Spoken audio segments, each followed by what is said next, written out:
أعوذ بالله من الشيطان الرجيم. بسم الله الرحمن الرحيم. كتب عليكم إذا حضر أحدكم الموت إن ترك خيرا الوصية للوالدين والأقربين بالمعروف حقا على المتقين. تم پہ فرض ہوا جب تم میں سے کسی کو موت آئے، اگر کچھ مال چھوڑے تو وصیت کر جائے، اپنے ماں باپ اور قریب کے رشتہ داروں کے لیے قانون کے مطابق۔ یہ ضروری ہے پرہیزگاروں کے لیے۔ اللہ تعالیٰ نے یہاں حکم دیا کتب علیکم، اور یہ حکم جو ہے خبر کے انداز میں ہے۔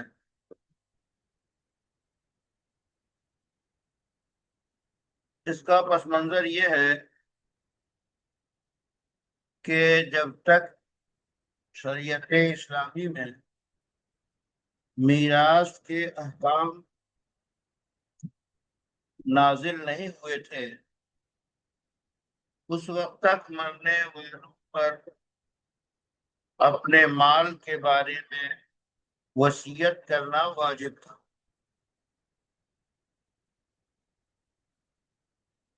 کیونکہ اس وقت صرف وصیت کے مطابق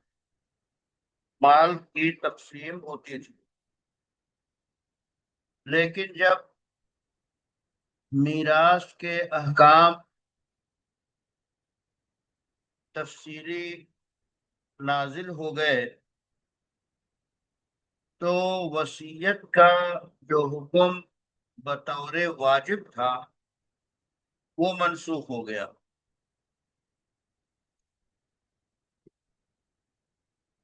وصیت کے ڈھیر سارے احکام ہیں، اور اگرچہ وصیت کا وجوب جو ہے منسوخ ہو گیا ہے، لیکن نفس وصیت کا جواز اب بھی باقی ہے۔ اس سلسلے میں سیدنا عبداللہ ابن عمر رضی اللہ عنہما کی روایت موجود ہے کہ حضور اکرم صلی اللہ علیہ وسلم جناح محبوب نے فرمایا، کسی مسلمان کے لیے مناسب نہیں کہ اس کے پاس کچھ مال ہو اور وہ دو راتیں اس طرح گزارے کہ اس کی وصیت اس کے پاس لکھی ہوئی نہ ہو۔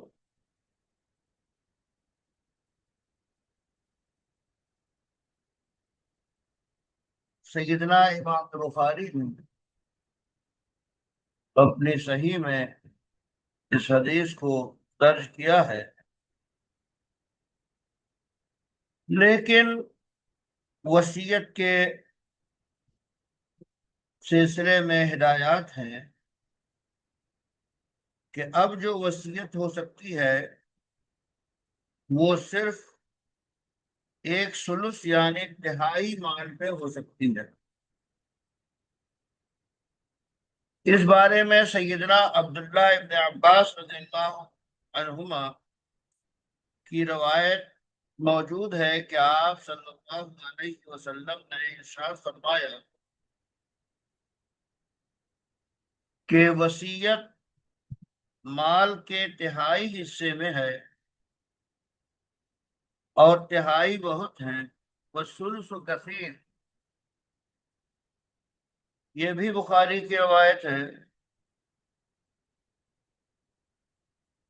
یہ رہنمائی بھی ہے کہ وارث کے لیے وصیت درست نہیں ہے، یعنی شریعت نے جن رشتہ داروں کو وارث بنایا ہے اور میراث کا حقدار بنایا ہے، ان میں سے کسی وارث کے لیے اگر وصیت کی جائے تو یہ وصیت قابل قبول نہیں ہے۔ اس سلسلے میں انس بن مالک سے روایت ہے کہ آپ صلی اللہ علیہ وسلم نے فرمایا کہ اللہ نے ہر حقدار اس بات کا پورا حق دیا ہے، لیکن خبردار وارث کے لیے کوئی وصیت نہیں ہے، لا وصیت لوارث۔ یہ تو قانونی گفتگو ہے، لیکن اگر جتنے ورثہ ہیں وہ سب راضی ہوں تو ایسی صورت میں تہائی سے زیادہ مال کی وصیت بھی ہو سکتی ہے اور وارث کے لیے بھی وصیت ہو سکتی ہے۔ یعنی اصل قانون بیان کیا گیا کہ وارث کے لیے وصیت نہیں ہے، دوسرے یہ کہ اگر وصیت کرے تو ایک تہائی مال ہی میں کرے، یہ قانون ہے۔ لیکن جو ورثہ ہیں وہ راضی ہو جائیں تو پھر ایک تہائی سے زیادہ مال میں وصیت بھی کر سکتا ہے اور کسی وارث کے لیے بھی وصیت کر سکتا ہے۔ تو یہ تو باہمی رضامندی سے اپنے حقوق سے دستبرداری ہوئی، اور ہر آدمی کو یہ حق حاصل ہے کہ اپنے حقوق سے وہ دستبردار ہو سکتا ہے اور گویا اپنا حق دوسرے کو دے سکتا ہے۔ مثلا ایک شخص ہے جو اپنی زندگی میں ایک خوبصورت اچھی مناسب مسجد بنانا چاہتا ہے، اور اس مسجد بنانے کی لاگت جو ہے 10 کروڑ روپے ہے۔ اب 10 کروڑ روپے کی یہ وقتی لاگت کا جائزہ لیتا ہے تو اس کا جو مال ہے وہ ایک تہائی سے، ایک تہائی میں 10 کروڑ نہیں ہے اور ایک تہائی میں مسجد نہیں بن پا رہی ہے۔ اب وہ اپنے وارثوں سے مشورہ کرتا ہے کہ ایسا ایسا ہے، سب مل کے اجازت دے دیتے ہیں کہ ٹھیک ہے، تو پھر وہ وصیت کر دیتا ہے کہ میرے مال میں سے 10 کروڑ روپے کی یہ خوبصورت اچھی مسجد بنائی جائے تو جائز ہے۔ لیکن اگر ایسا نہیں ہے، 5 ہی کروڑ روپے اس کے وراثت کے تہائی مال میں سے تہائی بن رہے ہیں، اور ورثہ کہتے ہیں کہ ہمیں خود ضرورت ہے، تو پھر اس کو 5 کروڑ کے اندر ہی وصیت کرنی ہوگی، اس سے زیادہ نہیں۔ اسی طرح مثلا کئی بھائی ہیں، ان میں سے ایک بھائی مالی طور پہ کمزور ہے، اب یہ چاہتا ہے کہ باپ جو اس کے لیے کچھ الگ سے پہلے ہی کر دے، وصیت کر دے، اور بھائی اور رشتے دار جو وارث ہیں وہ اجازت دیتے ہیں تو پھر کر سکتا ہے۔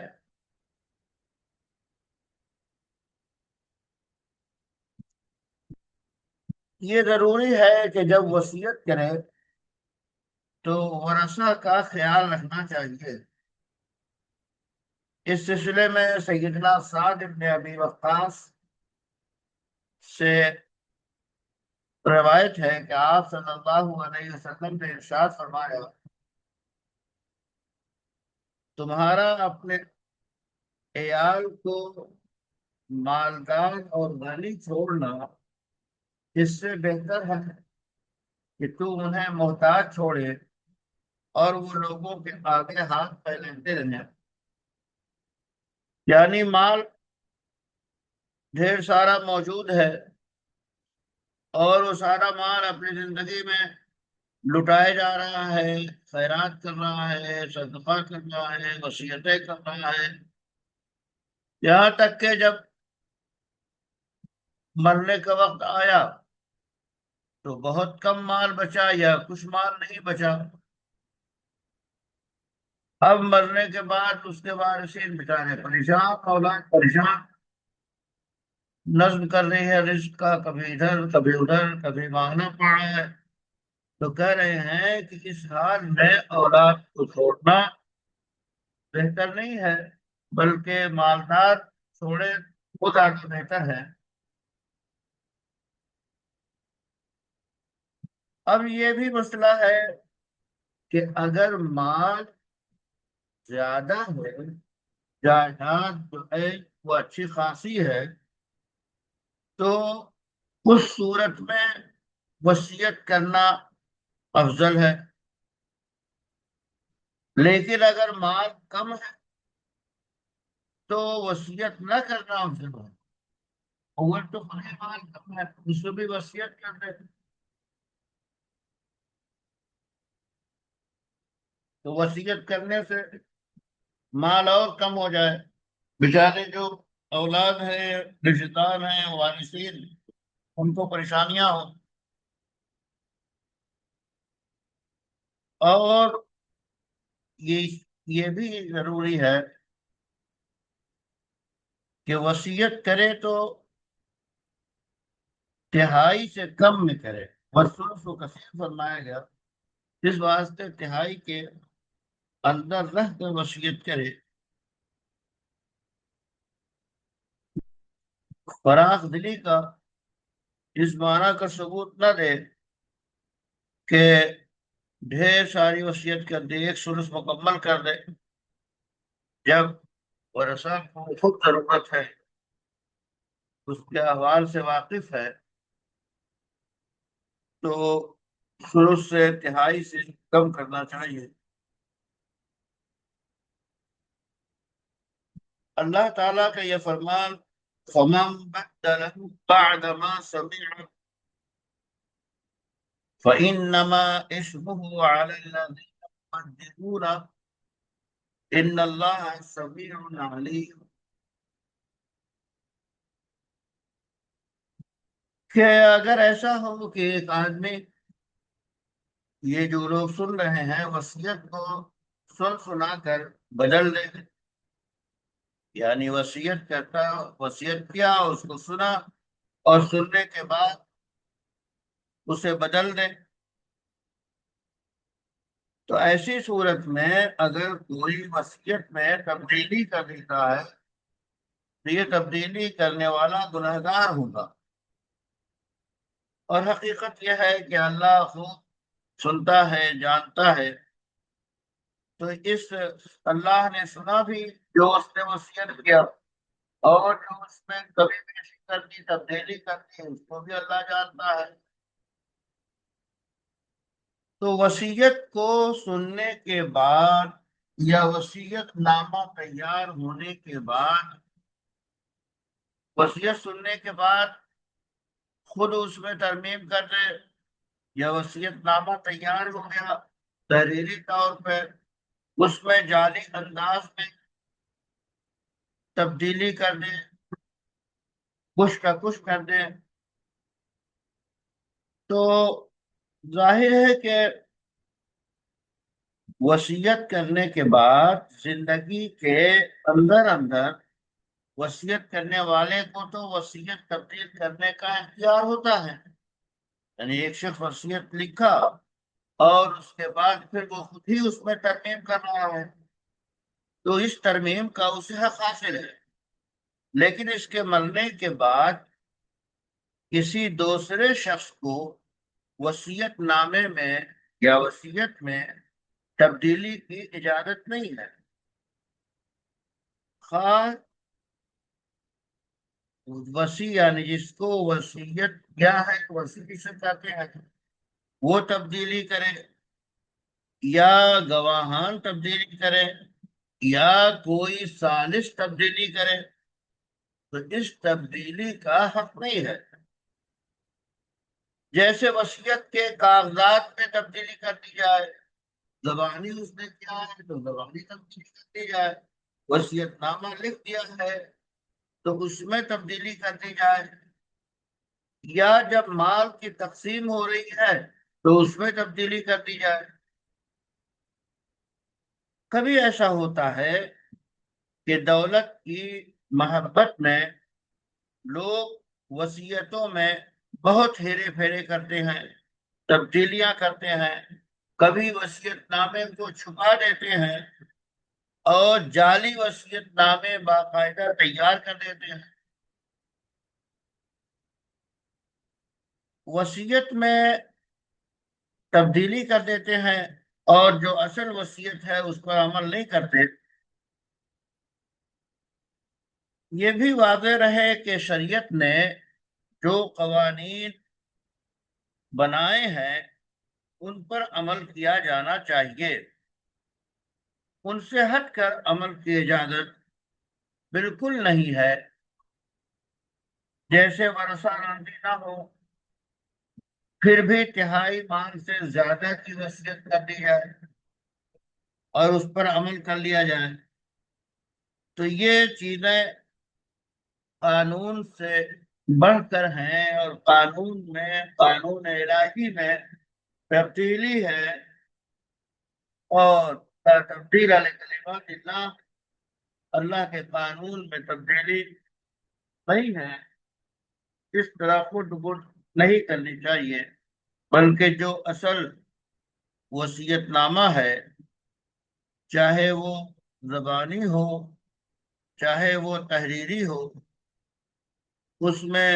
اس کے مطابق جو ہے وصیت کرنی چاہیے، وصیت کا اجرا کرنا چاہیے، اور مرنے کے بعد وصیت میں کوئی تبدیلی نہیں کرنی چاہیے۔ ملا جیون علیہ الرحمہ اس آیت کریمہ میں لکھتے ہیں کہ آپ کو یہ بات معلوم ہونی چاہیے کہ جاہلی دور میں بہت سے بڑے بڑے لوگ، ڈینگے مارنے والے ایسے تھے جو اپنے مال کی وصیت بڑے بڑے مالداروں اور اجنبی لوگوں کو کر دیتے تھے، اور مقصد یہ ہوتا تھا کہ خوب ان کا نام ہو کہ وہ فلاں صاحب مرے تو فلاں صاحب کو اتنی بڑی دولت دے دی۔ ایسے نامور لوگوں کے نام وصیت کرتے جس سے نام ہو اور لوگوں میں چرچا ہو، جبکہ بیچارے خود اپنے ماں باپ کو، اپنے رشتہ داروں کو جو ہے محروم رکھتے، وہ ضرورت مند ہوتے پھر بھی ان کا خیال نہ کرتے، ان کو مال نہ دیتے، اور اپنا مال ان کے لیے نہیں چھوڑتے، تو اللہ تعالی نے اس پر پابندی لگا دی اور قانون بنا دیا کہ وصیت جو کی جائے گی وہ ماں باپ کے لیے کی جائے گی، رشتہ داروں کے لیے کی جائے گی۔ تو اس آیت سے وصیت کی حد بندی کر دی گئی کہ عام بڑے مالداروں کو، اجنبیوں کو، یا زبانی جمع خرچ دوستوں کو وصیت نہ کی جائے، بلکہ وصیت کی جائے تو اپنے قریبی رشتہ داروں، والدین کو اور قریبی رشتہ داروں کو کی جائے۔ تو کہتے ہیں کہ اعراب بیان کرتے ہیں کہ یہ یہاں وصیت جو ہے یہ مفعول ہے، ایسا مفعول ہے جس کے فاعل کا تذکرہ نہیں کیا گیا ہے، اور وہ ظاہر ہے کہ متیبہ ہے۔ اس کے بعد کہتے ہیں کہ وَإِذَا حَضَرَ أَحَدُكُمُ الْمَوْتَ، یہ عبارت جو ہے کہ جب جاکنی کا عالم ہو، تو کہتے ہیں یہ عبارت ظرف ہے، مطلب یہ ہے وَإِن تَرَكَ خَيْرًا، یہ جو ہے اس کی شرط ہے۔ یہ تو اعراب کی گفتگو ہوئی، اور اس کا مطلب یہ ہے کہ اے مومنو، تم پہ یہ بات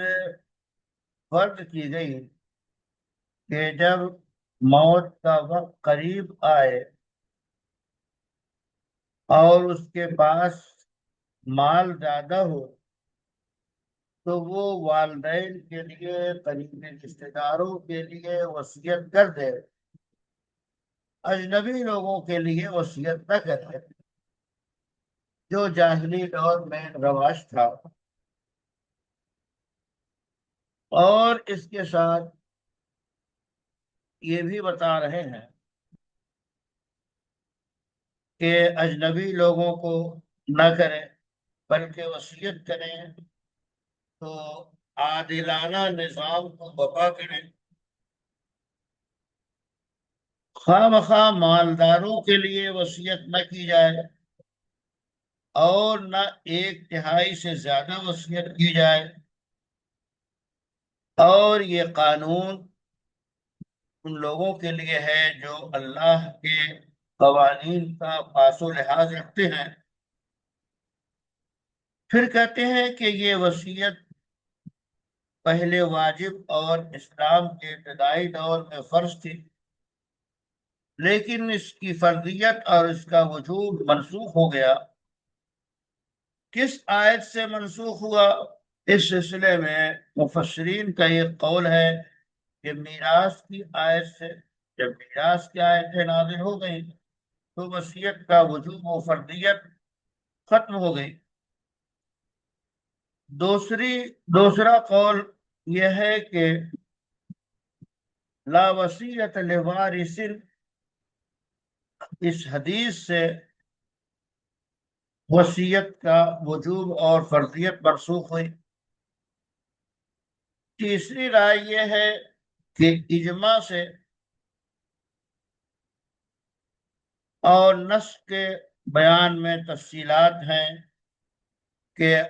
کتاب اللہ کا نص کتاب اللہ کا نص سنت کا نص جو ہے وہ آیت کتاب اللہ سے، تو نص کی یہ قسمیں بیان کی گئی۔ اس کے بعد کہتے ہیں کہ یہ وصیت کرنا اب مستحب رہ گیا، لیکن یہ استحباب بھی ایک تہائی مال سے کم نہیں کیا جائے گا، کرنا مستحب ہے۔ اور یہ وصیت ظاہر ہے کہ اجنبیوں کے لیے ہوگی، یعنی اجنبیوں کے لیے وصیت کرتا ہے تو ایک تہائی سے کم میں کرے، لیکن یہ بھی یاد رہے کہ اجنبیوں کے لیے ایک تہائی سے کم بھی وصیت اسی وقت کرنا چاہیے جبکہ اس کے ورثہ جو ہیں مالدار ہیں۔ ورثہ اگر ضرورت مند ہے تو ایک تہائی اجنبیوں کے لیے بھی وصیت نہیں کرنا چاہیے، یا یہ کہ ترکہ بہت زیادہ ہو، اتنا زیادہ چھوڑ کے مر رہا ہے کہ جب وراثت تقسیم ہوگی تو جن لوگوں کو حصہ ملے گا وہ خود بخود اس وراثت کی وجہ سے مالدار ہو جائیں گے، تو بھی وصیت کر سکتا ہے۔ لیکن اگر یہ دونوں شرطیں نہ پائی جائیں تو ایسی صورت میں وصیت نہ کرنا افضل ہے، چونکہ اس سلسلے میں سیدنا علی سے روایت ہے کہ ان کے ایک مولا نے یہ چاہا کہ وصیت کریں اور ان کے پاس نے دیکھے کل 700 درہم اس وقت ہے، تو سیدنا علی نے ان کو وصیت سے روک دیا اور فرمایا اللہ تعالیٰ کا تو ارشاد یہ ہے ان ترک خیرن، اللہ نے خیرن فرمایا، اور خیر سے مراد کیا ہے؟ المال الکثیر، زیادہ مال۔ عام طور پہ قرآن کریم میں خیر کا جو لفظ استعمال ہوتا ہے وہ مال کے لیے ہوتا ہے، دولت کے لیے ہوتا ہے۔ تو یہاں فرماتے ہیں کہ اللہ نے فرمایا ان ترک خیرن، خیرن جو ہے نکرہ ہے، اس کا مطلب زیادہ مال چھوڑ کے مرا ہے۔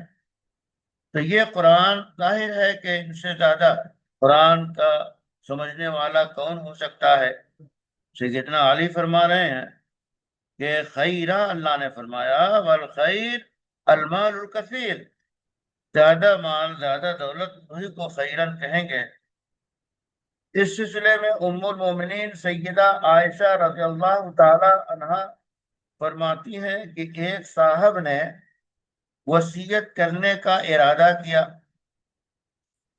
تو ان سے پوچھا گیا کہ تمہارے پاس مال کتنا ہے؟ تو انہوں نے کہا 3000 درہم ہے۔ تو محترمہ نے پوچھا کہ جن لوگوں کا خرچ آپ کے ذمے ہے وہ کتنے ہیں؟ انہوں نے کہا 4 ہیں۔ تو فرمایا اللہ تعالیٰ نے تو یہ فرمایا ہے نا ان ترک خیرن،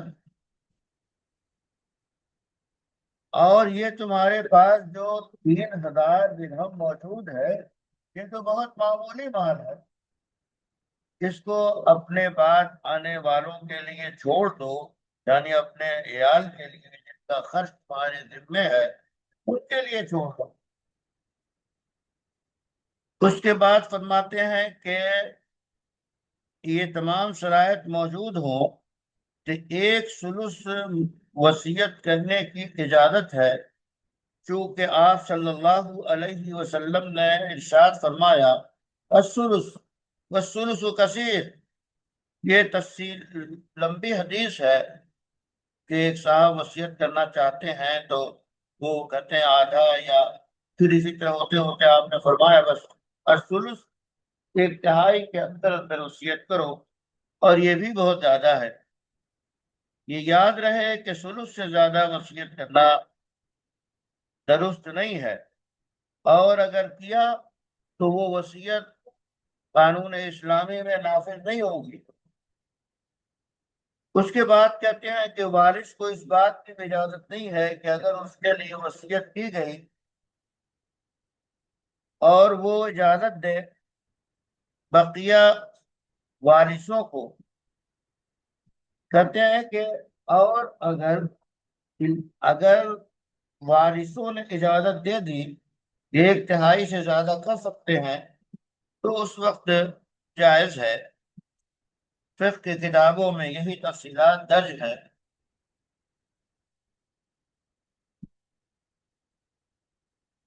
امام زاہد کہتے ہیں کہ یہ آیت کریمہ کی تطبیق اس وقت ہے جبکہ والدین مثلا غلام ہو، یا والدین جو ہے کتابی ہو، یا قریب ترین ہو، ان کی وجہ سے وہ محجوب ہو جائے تو وہ وارث تو نہیں ہوئے، لیکن ان کے لیے وصیت کر لی جائے۔ اس کے بعد فرماتے ہیں کہ اللہ کا فرمان کتبہ جو ہے اب یہ استحباب کے لیے ہے، وجوب کے لیے نہیں ہے، اور اس کی صراحت تفسیر مدارک میں کی گئی ہے۔ ایک قول یہ ہے کہ یہ آیت منسوخ نہیں ہے، چونکہ یہ ان لوگوں کے لیے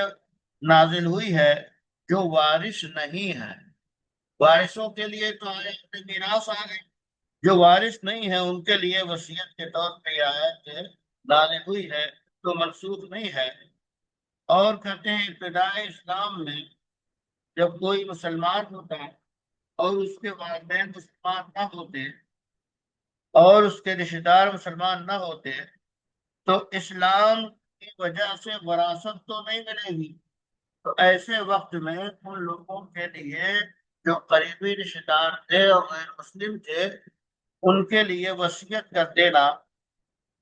وہ کر دینے کی بات کہی گئی تاکہ وہ بیچارے محروم نہ ہوں۔